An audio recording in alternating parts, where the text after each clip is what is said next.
Hi, I'm Jonathan Dean, Seattle Opera dramaturg. Beethoven changed our world. This visionary artist managed to say with music things everybody had been thinking and feeling, but nobody yet knew how to express. He only wrote one opera, but it's a great one, Fidelio, forever timeless and inspiring. We present it every so often, and we're going to play Seattle Opera's most recent Fidelio on King FM on December 19th. I'm delighted now to introduce a wonderful team of Seattle Opera artists, mezzo-soprano Sarah Larson and pianist John Keane. Their recital, Ode to Beethoven, includes songs by Beethoven in German and Italian, plus songs by composers influenced by Beethoven, and, stay tuned for a really special holiday treat, Beethoven and the Beatles. Happy 250th, Maestro Ludwig.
schimmert auf jedem Marmorblättchen, auf jedem Marmorblättchen.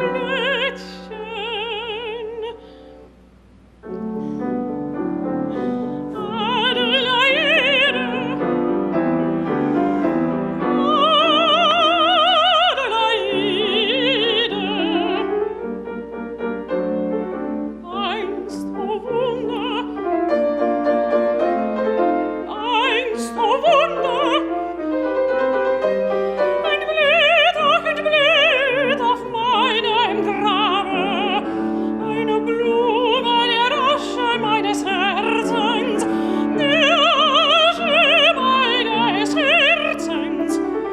Deutlich schimmert auf jedem Marmorblättchen, auf jedem Marmorblättchen.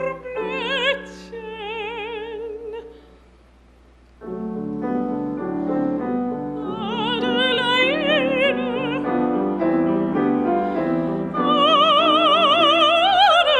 Adelaide, deutlich schimmert auf jedem Marmorblättchen, auf jedem Marmorblättchen.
Mein Herz, was soll das geben? Was bedrängt dich so sehr? Welch ein fremdes neues Leben, ich erkenne dich nicht mehr.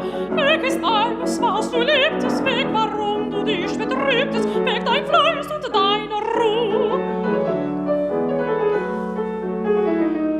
Ach, wie kamst du nur dazu? Wie kamst du nur dazu? Fesselt dich die Jugendblüte, diese liebliche Gestalt, dieser Blick von Treu und guter Welt und endliche Gewalt. Will ich rasch mich hier entziehen, mich erwähnen, ihr entfliehen, führt mich im Augenblick, ach, mein Weg zu ihr zurück, zu ihr, mein Weg zurück. Herz, mein Herz, was soll das geben? Herz, mein Herz, was soll das geben? Was bedrängt dich so sehr? Welch ein fremdes neues Leben, ich erkenne dich nicht mehr. Weg ist alles, was du liebtest, weg, warum du dich betrübtest, weg dein Fleiß und deine Ruhe. Ach, wie kamst du nur dazu? Wie kamst du nur dazu? Fesselt dich die Jugendblüte, diese liebliche Gestalt, dieser Blick von Treu und guter Mit und eigentliche Gewalt. Will ich rasch mich hier entziehen, mich ermennen, ihr entfliehen, führt mich im Augenblick, auf mein Weg zu ihr zurück, führt mich im Augenblick zu ihr, mein Weg zurück. Und an diesem Taubefädchen, das sich nicht zerreißen lässt, hält das lebenlose Mädchen mich so wider Willen fest, muss in ihrem Zauberkreise leben nur auf ihre Weise. Die Veränderung, ach, wie groß, Liebe, Liebe, lass mich los, lass mich los, lass mich los.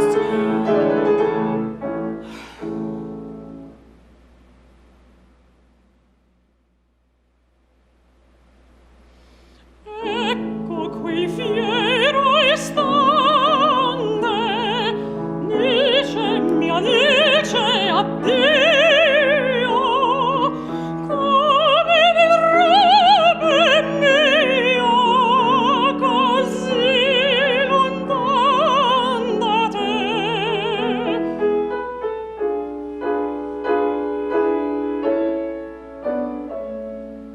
Io vivrò sempre bene, io non avrò più bene, e tu chissà se mai ti sovverrai di me, e tu chissà se mai ti sovverrai di me.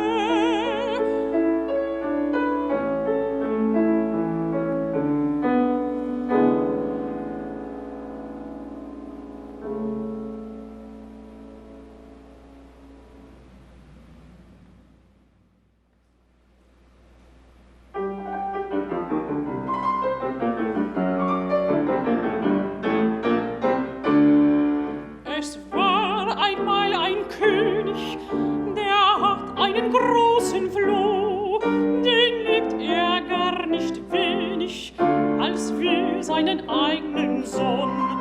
Da rief er seinen Schneider, der Schneider kam heran, da miss dem Junker Kleider und miss ihm Hosen an.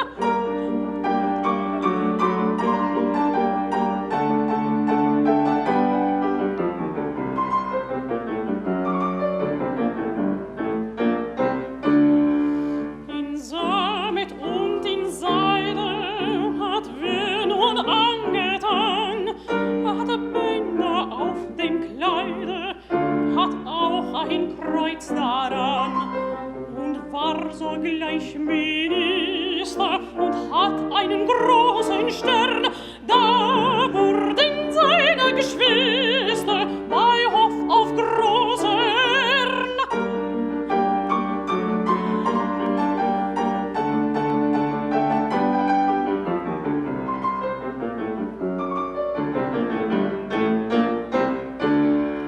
Und Herren und Frauen am Hofe, die waren sehr geplagt, die Königin und die Zofe, gestocken und genagt, und durften sie nicht knicken und weg sie jugen nicht. Wir knicken und ersticken, doch gleich, wenn einer sticht. Wir knicken und ersticken, doch gleich, wenn einer sticht. Ja, wir knicken und ersticken, doch gleich, wie einer stickt. Ja, wir knicken und ersticken, doch gleich, wie einer stickt, wenn einer sticht.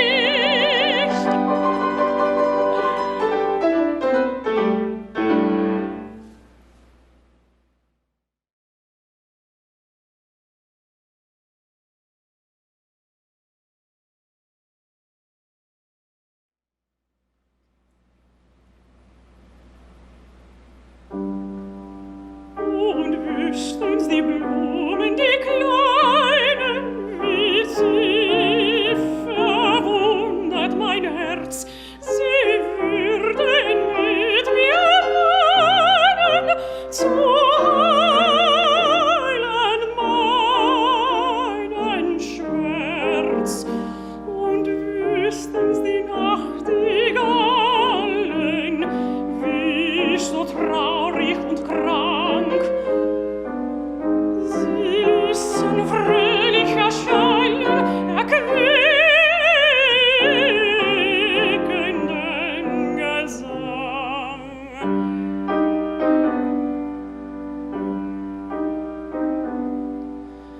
Und wüssten sie mein Wehe, die goldenen Sternlein, sie kämen aus ihrer Höhe und sprächen Trost mir ein.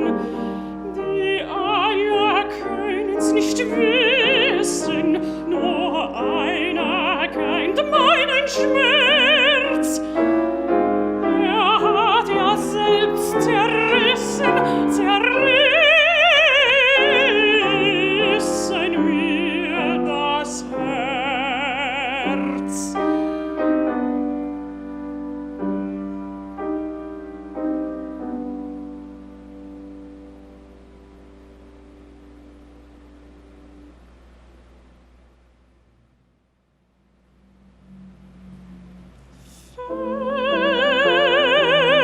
Fern und ferne schallt der Reigen, wohl mir mich ist Schweigen auf der Flur, zu dem vollen Herzen nur will nicht Ruh sich neigen, will nicht Ruh sich neigen.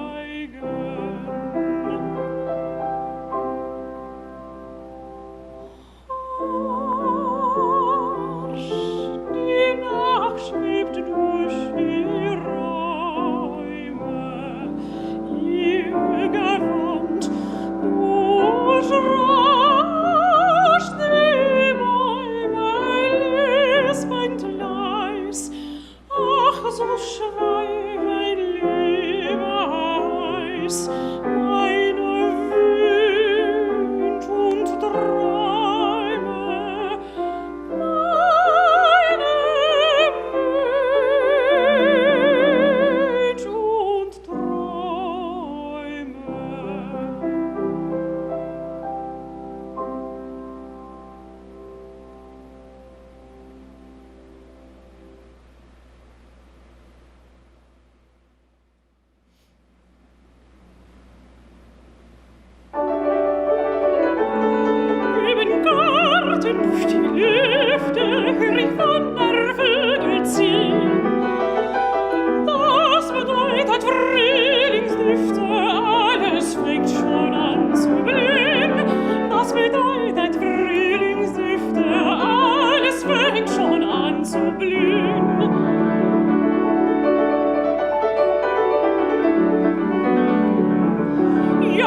sein möchte ich, möchte weinen, Lenz und Liebe muss das sein, aller Wunder wieder scheinen, mit dem Mondlicht Glanz herein.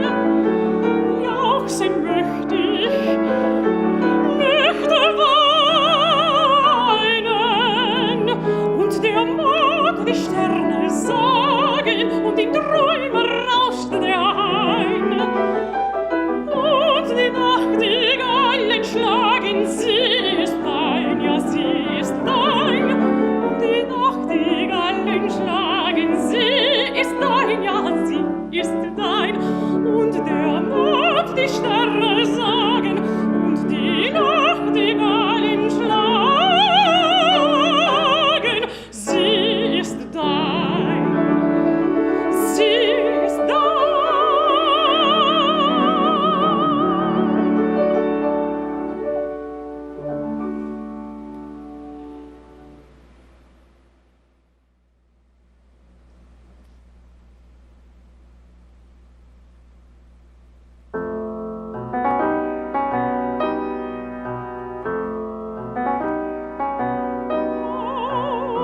Is it death or life that sounds like something strangely known? In this subsiding out of strife, this slow sea monotone.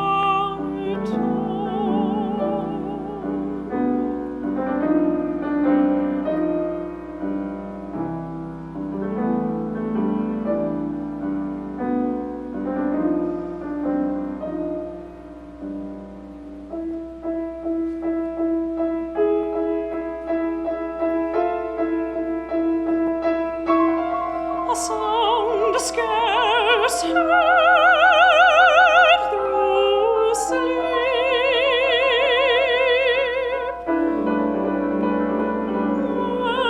murmurs as the August breeze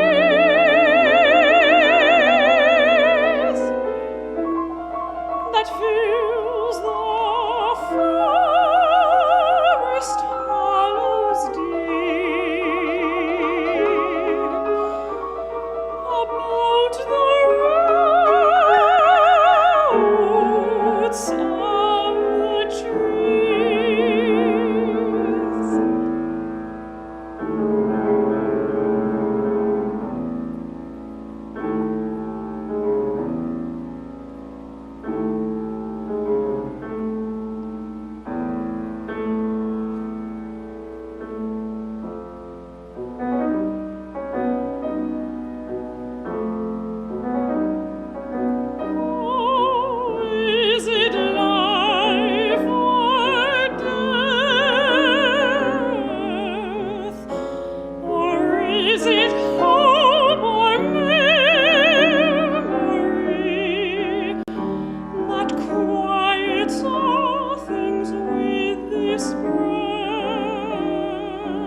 Hi, I'm Byron Schenkman, Artistic Director of Byron Schenkman and Friends, a Baroque and classical chamber music series. We present 6 concerts a year on our series, often including some of the acknowledged masterworks of the chamber music canon, always in historical context, and juxtaposed with some of the great music by composers who've been overlooked and excluded from that canon. I believe in the power of music as a source for healing and community building. And in that context, I'm very grateful to be able to be part of This is Beethoven, joining together with colleagues in our community to experience the power of music.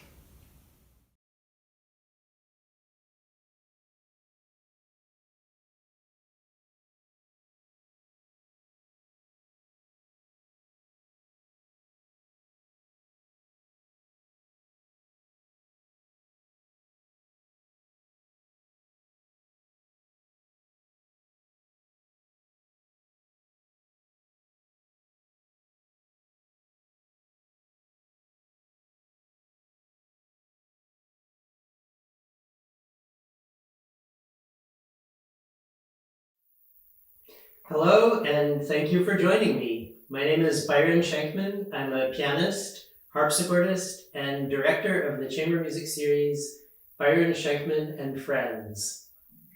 I have a special interest in the historical and socio-political context of music. So today I'll be examining the legacy of Beethoven through that lens. I'll be giving some historical background leading up to Beethoven and his music, and then focusing in on 5 composers who had particular influence on Beethoven, and 2 composers after Beethoven who had a lot of influence on our experience of Beethoven. First, I'd like to start just personally saying I love the music of Ludwig van Beethoven, and it's music that's been central to my experience of music literally my entire life. My father came from a family of musicians, and his oldest brother was a concert pianist who lived with our family for several years around the time I was a baby. And I'm told that at that time, my uncle was preparing a series of recitals of the complete piano music of Ludwig van Beethoven. So that's the music that I heard more than anything else in the house that I grew up in when I was a baby. Of course, I don't have any memories of that consciously. I do have memories of one of my older sisters practicing a Beethoven sonata, and of really enjoying one of my mother's favorite records, which was Alfred Brendel playing the Beethoven Bagatelles.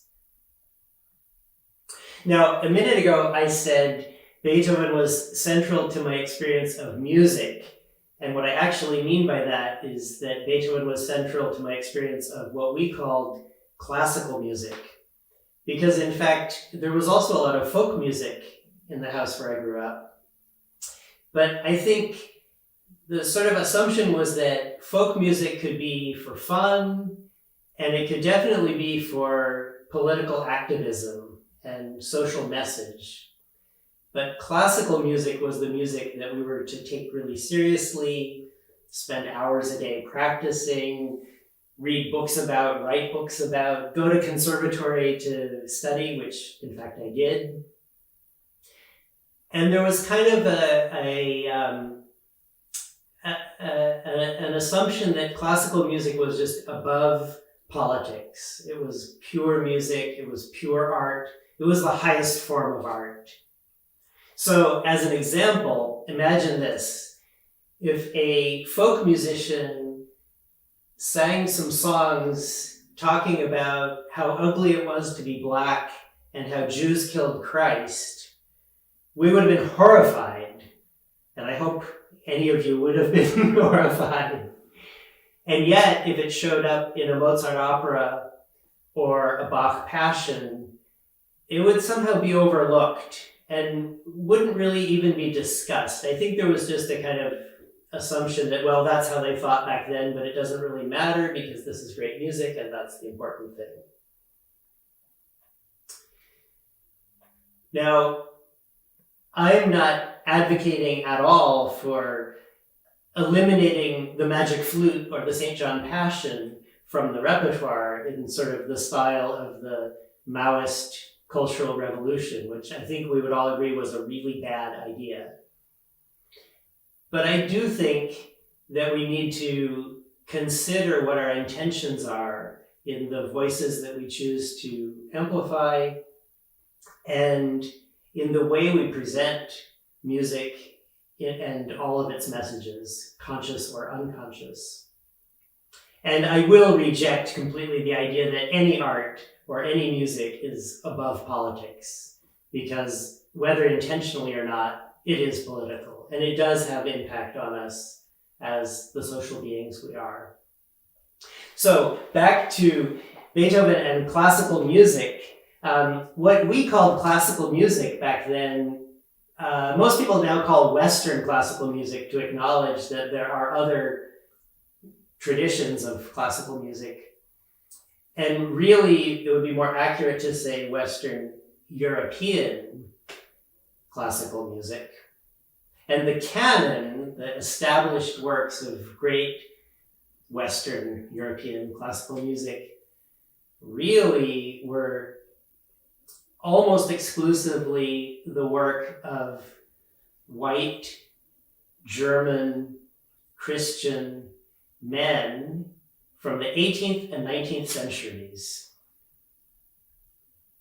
So that was what was classical music, which at the beginning of this little talk, I just referred to as music. Because I didn't go to the New England Conservatory of 18th and 19th century German Christian male music. I went to the New England Conservatory of Music. That was music. So I'm learning to broaden my perspective of what is music, and I think that's really relevant to where does Beethoven fit into all of this. Looking at the history of Western music and what that is, I was taught that there are three things that distinguish Western music from other world music traditions. Those are notation, the idea that you can write the music down. Polyphony, which is the idea that you can have two or more melodies superimposed upon each other, happening at the same time. And composers distinct from performers. So the idea that I can write a piece and give it to you to play, or you can write a piece and give it to me to sing. And that, of course, depends on the first one of notation. So notation in Western music has its origins in Rome in the 9th century of the Common Era, and it is directly related to the beginnings of the Holy Roman Empire and the idea of creating a unified Christian empire across thousands of miles. And in order to do that, the culture needed to be standardized in some way, and specifically the religious culture, the liturgy had to be standardized. And how do you standardize the liturgy? How do you make sure that when you go to a church service in Rome, you're hearing the same chants as you would hear if you go to the service in somewhere in Germany or England? That is what's now Germany and what's now England. So the idea of finding a way to write down the chants became very important. At first, it was just a kind of a sketchy reminder. So if I taught you a chant and you learned it, and then you went back to wherever you were going, you would have a little guide that would remind you, oh yeah, that's where I go up, that's where I go down. Over the centuries, it became more and more specific to tell you exactly what pitches to sing and what rhythms. So that developed in Rome. Polyphony, the multiple voices, developed in the 12th century in France and reached its first great flowering at the Cathedral of Notre Dame in Paris around the turn of the 13th century. Still, there weren't specific composers associated with the chants that survived. There were names of people who were associated with the music, but it's not clear whether they actually wrote the specific pieces or whether in some cases they were improvised by one person and written down by someone else, or it's a little murky. The first composer to write polyphony and a significant body of polyphony and preserve it in his own carefully collected anthology with his name and actually with biographical information was Guillaume de Machaut in the 14th century, also a very important poet of that period. And Machaut was actually also one of the earliest composers, one of the earliest generations of composers writing secular polyphony. So before that, it was all music by and for the church. In the 15th and 16th centuries, there started to be courts that patronized musicians and brought musicians there to write and perform secular music for entertainment for the courtiers and for visitors.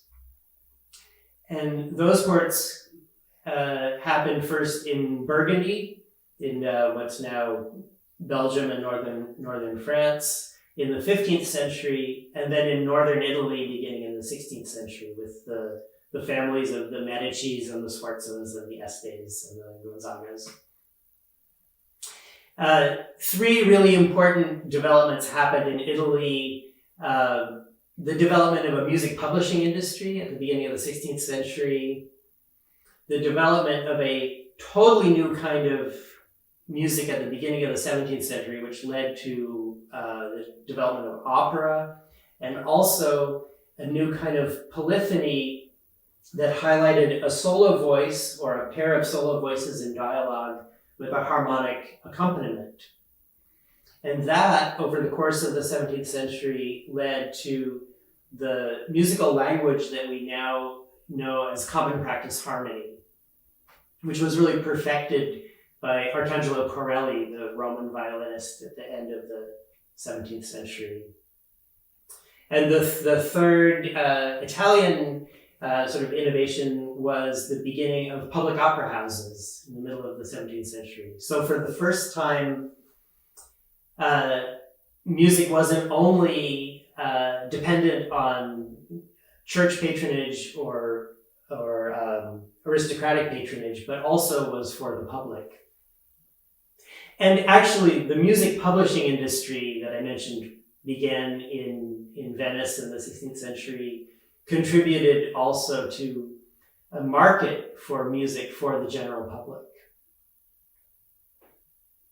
The first public concerts happened in London and in Paris, and both London and Paris also developed major music publishing industries in the 18th century.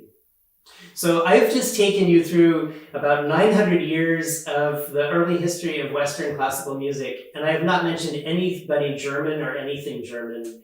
But I did leave one really important composer out, and that is the 12th century German composer Hildegard of Bingen, who was extraordinary in her time and would have been extraordinary in any time. And also, like Machaut in France in the 14th century, left a significant repertoire of music, in her case, chant, for a single voice, with her name on it and in a distinct, recognizable style, different from all of the anonymous chant of the time, and also with biographical information. But now, getting up closer to Beethoven and to this canon of what is Western music, so far we've had all of this,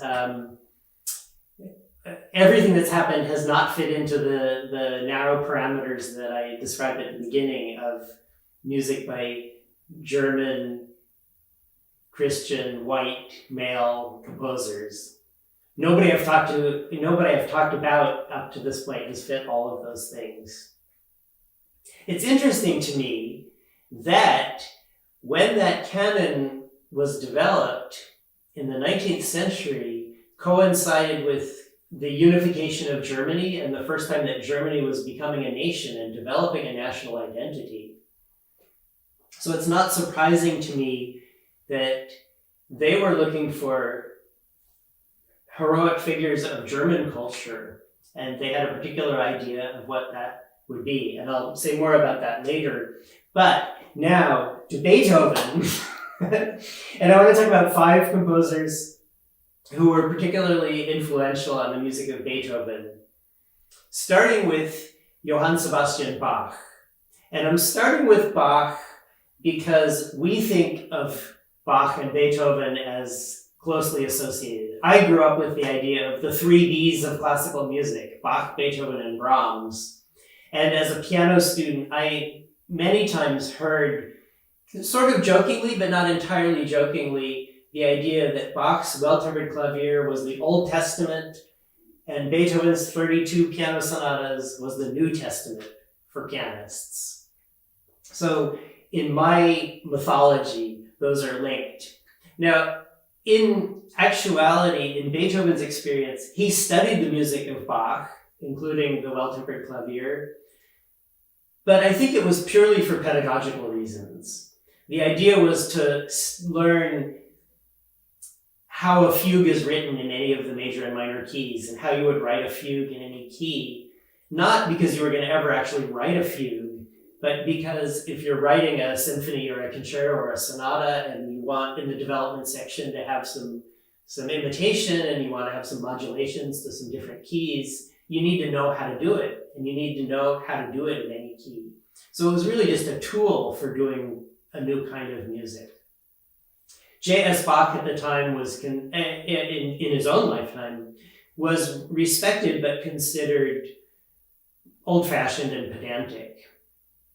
Much more popular than J.S. Bach was his son, Carl Philipp Emanuel Bach, who is cited by Beethoven as an influence, and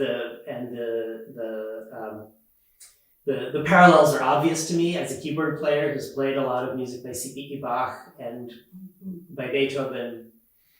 C.P.E. Bach wrote in a style that was called the empfindsam style, which is one of those German words that doesn't really translate well into English, but the gist of it is a very moody, emotional, heart on the sleeve kind of style that could very quickly change from being very happy to being very depressed.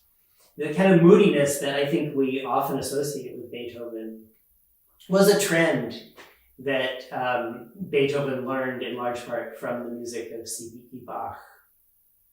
Beethoven's favorite composer, I think, when he was little, was probably Wolfgang Amadeus Mozart. There are obvious signs of influence in a lot of Beethoven's music, including in his early piano quartets that were published when he was 14 years old. One of the quartets, the one in E-flat major and minor, follows exactly the forms of a Mozart violin sonata in G major and minor. And Beethoven wrote variations on themes from Mozart's Magic Flute, speaking of the Magic Flute. And Beethoven wanted to go to Vienna to study with Mozart, but by the time he had raised the funds to go, Mozart had died. And Beethoven was convinced instead to study with Joseph Haydn, who was a good friend of Mozart's.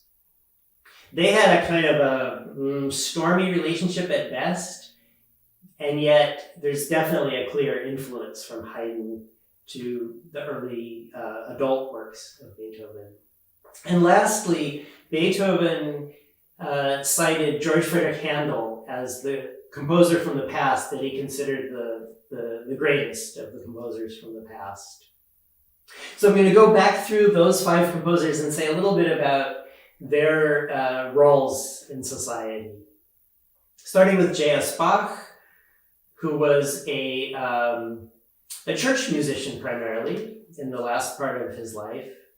He worked for the church. He wrote, provided music for every Sunday of the church year. He wrote music for students, pedagogical music, such as the well-tempered clavier, which Beethoven later studied. And he never would have imagined that 300 years later anyone would be playing his music. He was writing to do his job. He wasn't writing to be a great composer.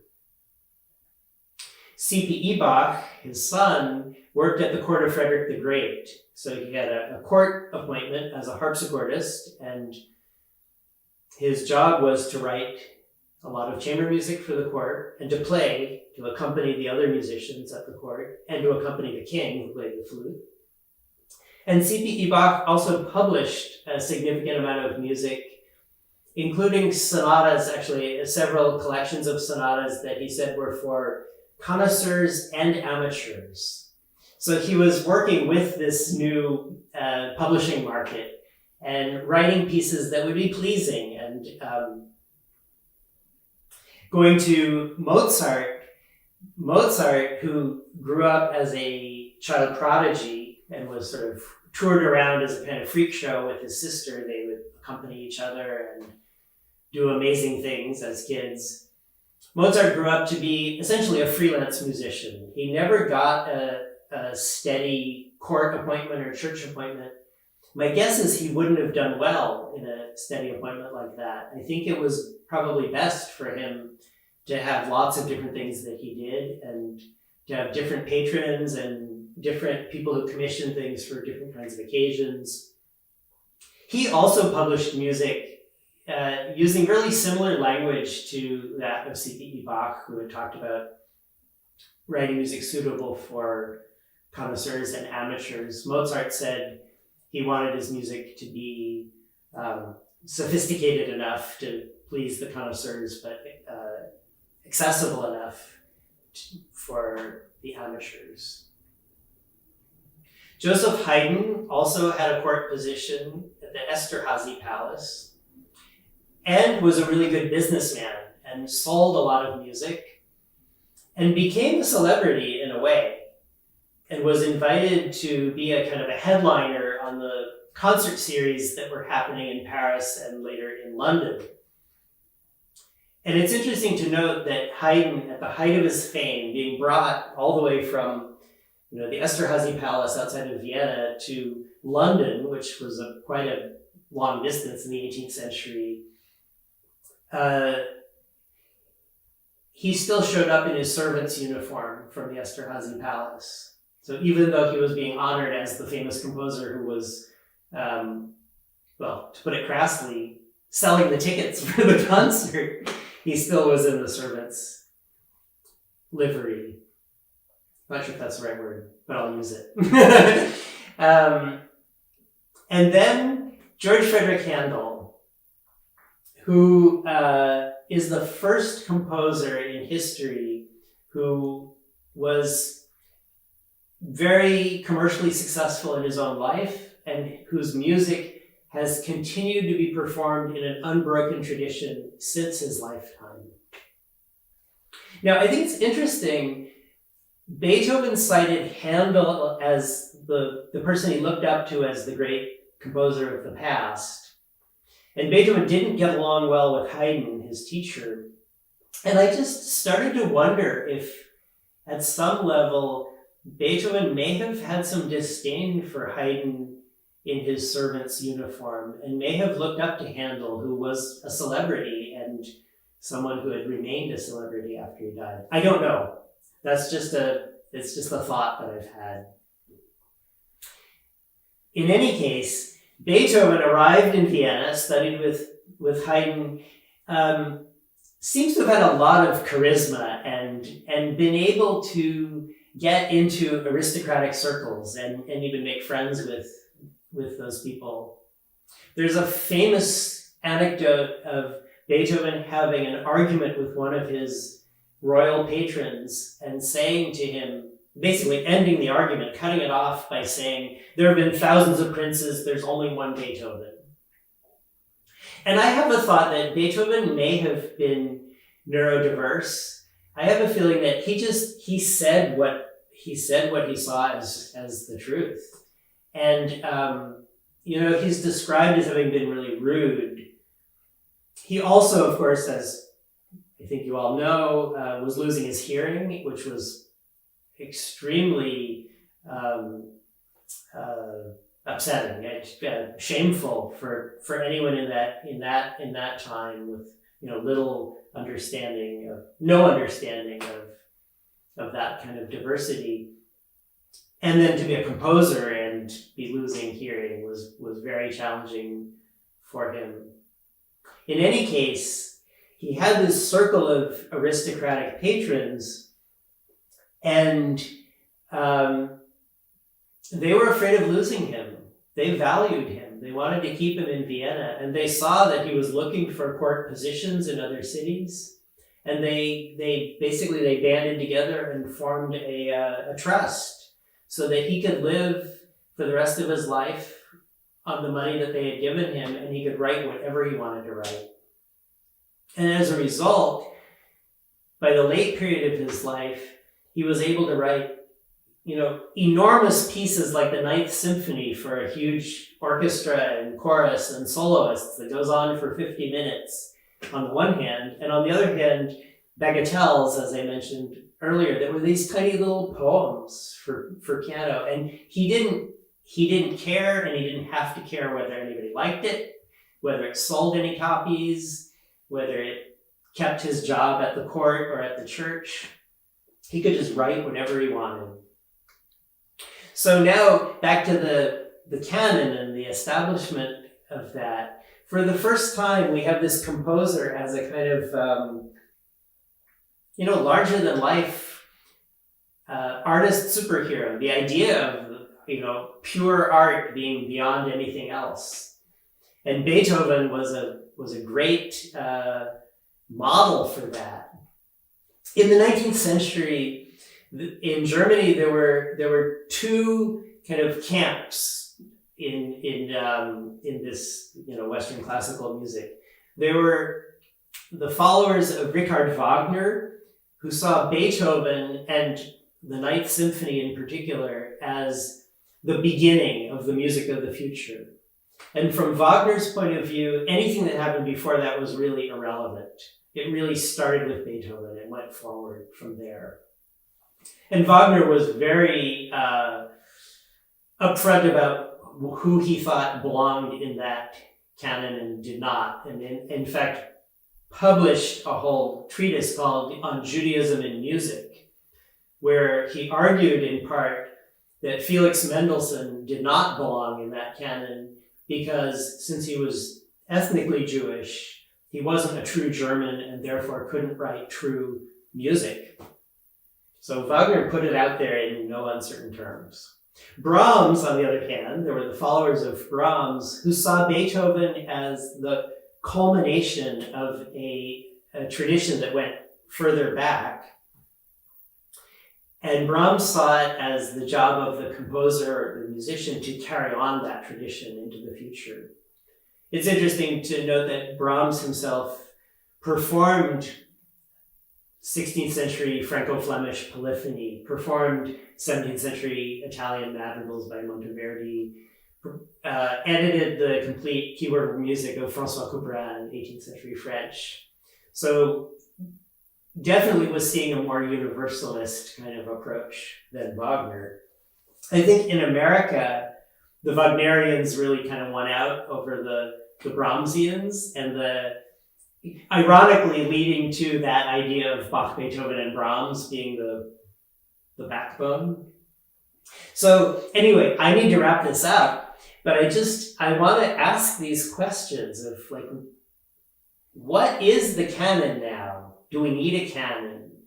And if we need a canon, who do we put in it and who do we leave out? And as I said earlier, I would never want to cancel Bach, Beethoven, or Brahms, all of which, there's lots of music by all those composers that I really love. I do question, though, do we need another recording of this Beethoven sonata, or is it time to say, okay, we have enough recordings of Beethoven sonatas, let's see if there's a sonata by Helena Liebmann, who was a contemporary of his, that hasn't been recorded, or let's look at Florence Price, who was an American composer and a Black composer who wrote all kinds of music that's been completely ignored. for most of the time since her lifetime. So I say, let's keep Beethoven. Beethoven is good. Beethoven is great. And let's expand it and open up the field and listen to all the different voices that make up the wonderful world of music, so that music can go beyond that really narrow definition of music that I started out with as a kid. And of course, as a kid, things should be narrow. But as we grow up, they don't have to be anymore. So thank you for joining me. Thank you for listening, and enjoy the rest of the festival.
Welcome. I'm Allison Halstead-Reed, Executive Director at Vashon Center for the Arts. We are honored to participate in This is Beethoven.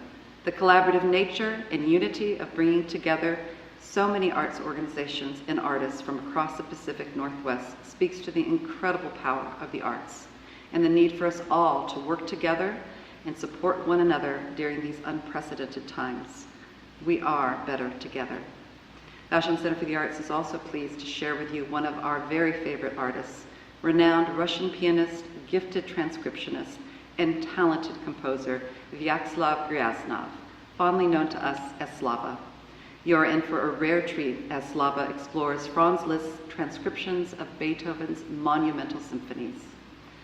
From all of us at VCA, thank you for supporting the arts organizations and the artists involved in This is Beethoven. Enjoy the show.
Thank you.